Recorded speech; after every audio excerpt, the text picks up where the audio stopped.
बिस्मिल्लाहिर्रहमानिर्रहीम।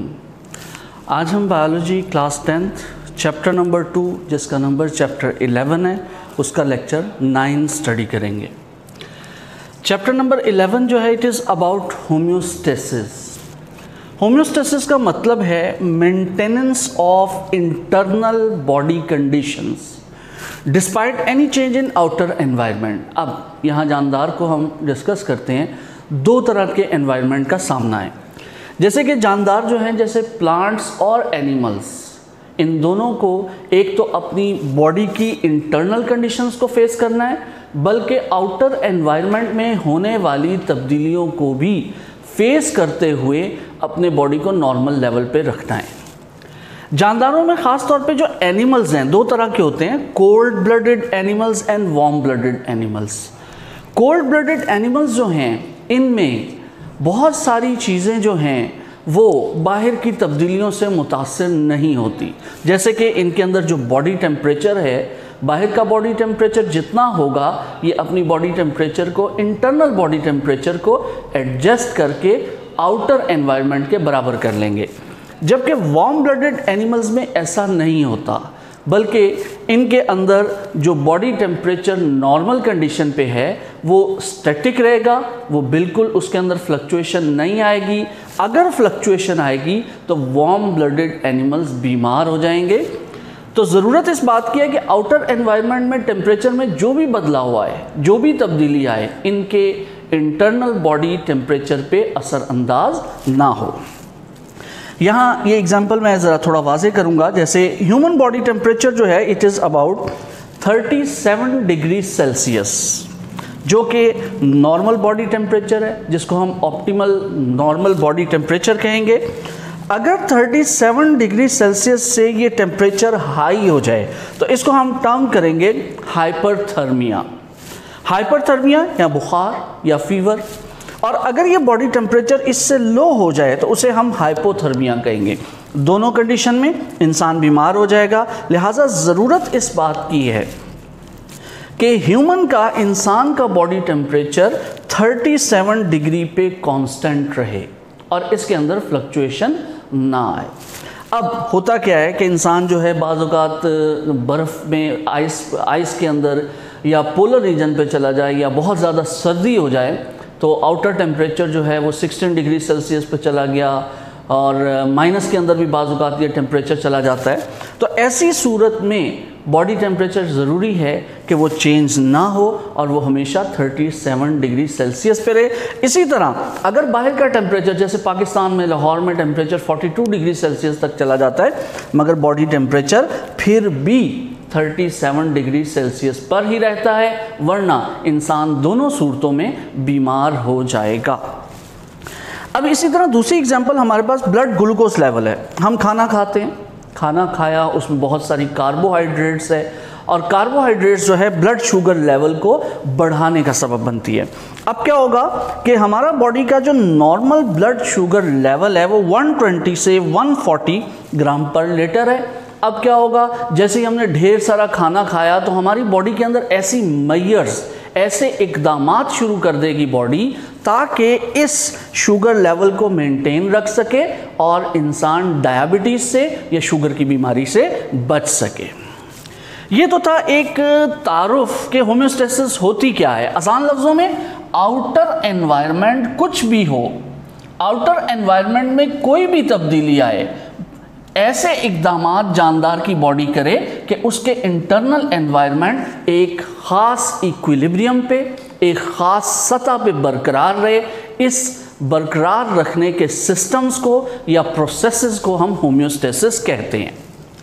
यहाँ हम डिस्कस करेंगे द प्रोसेस ऑफ होम्योस्टेसिस। अब जानदार जो उनके अंदर कौन कौन से ऐसे सिस्टम, ऐसे प्रोसेसेस या ऐसे इक़दामात होते हैं जिनकी वजह से वो अपनी बॉडी के इंटरनल एनवायरनमेंट को एक मेयार पे, एक नॉर्मल कंडीशन पे बरकरार रखते हैं।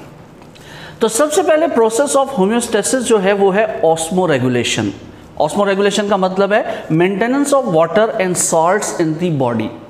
अब एनिमल्स के अंदर क्या होता है कि उनके बॉडी फ्लूइड्स में, अब बॉडी फ्लूइड्स दो तरह के हैं एनिमल्स के अंदर, एक तो ब्लड पाया जाता है जानवरों में, दूसरा टिश्यू फ्लूइड पाया जाता है। तो इन दोनों के अंदर, ब्लड के अंदर भी और टिश्यू फ्लूइड्स में भी, पानी और नमकियात की सतह को बरकरार रखना, उसको मेंटेन रखना, उसको इक्विलिब्रियम पे रखना, that process is known as osmoregulation.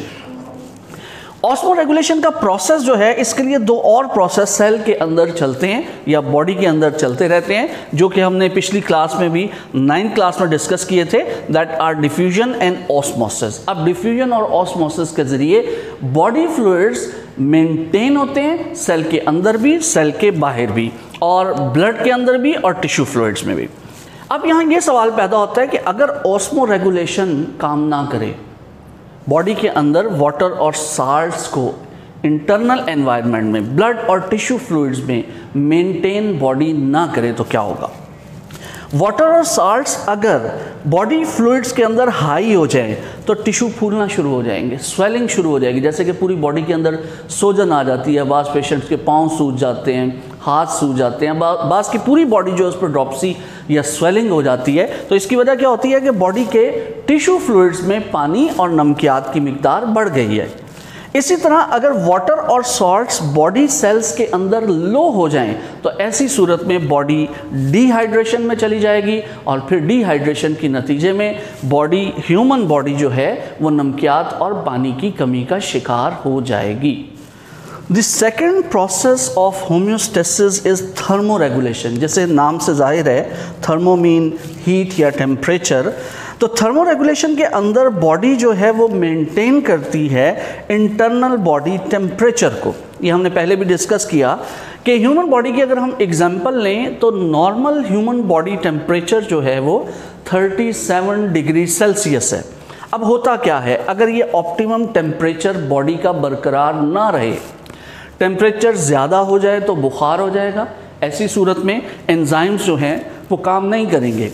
इसी तरह अगर ऑप्टिमम टेम्परेचर बरकरार ना रहे और टेम्परेचर लो हो जाए तो ऐसी सूरत में भी बॉडी के एंजाइम्स जो हैं मेटाबॉलिज्म के प्रोसेस को स्लो करने का सबब बनेंगे, एंजाइम काम नहीं करेंगे, हाई टेम्परेचर में एंजाइम डीनेचर हो जाएंगे, उनकी शक्ल ख़राब हो जाएगी, और इस तरह बॉडी का नॉर्मल मेटाबॉलिज्म या एनर्जी प्रोड्यूसिंग या एनर्जी कंज्यूमिंग या रिलीजिंग प्रोसेस जो है वो स्लो हो जाएगा।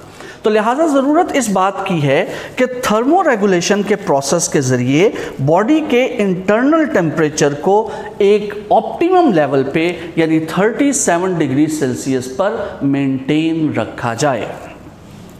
Third process of homeostasis is excretion. अब एक्सक्रीशन का मतलब क्या है? Elimination of waste product.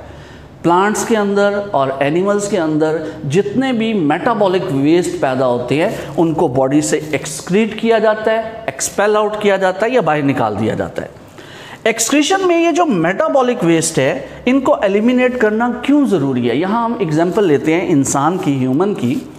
होता ये है कि ह्यूमन्स के अंदर मेटाबॉलिज्म के नतीजे में एक वेस्ट प्रोडक्ट पैदा होती है जो अमोनिया कहलाती है।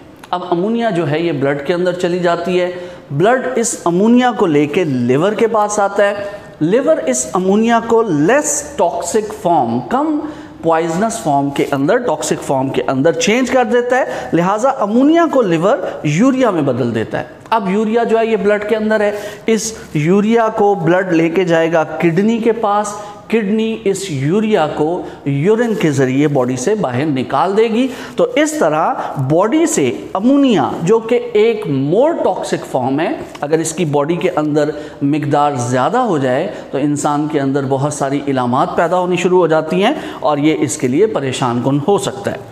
लिहाजा ह्यूमन बॉडी में लिवर इस अमोनिया को कम टॉक्सिक फॉर्म यूरिया में चेंज करके किडनी के ज़रिए यूरिन बना के बॉडी से बाहर निकाल देता है। So it is about excretion, और इस तरह बॉडी से मेटाबॉलिक वेस्ट जो है वो निकाल दिए जाते हैं ताकि बॉडी के अंदर किसी किस्म के हार्मफुल या नुकसानदेह असरात ना आएँ।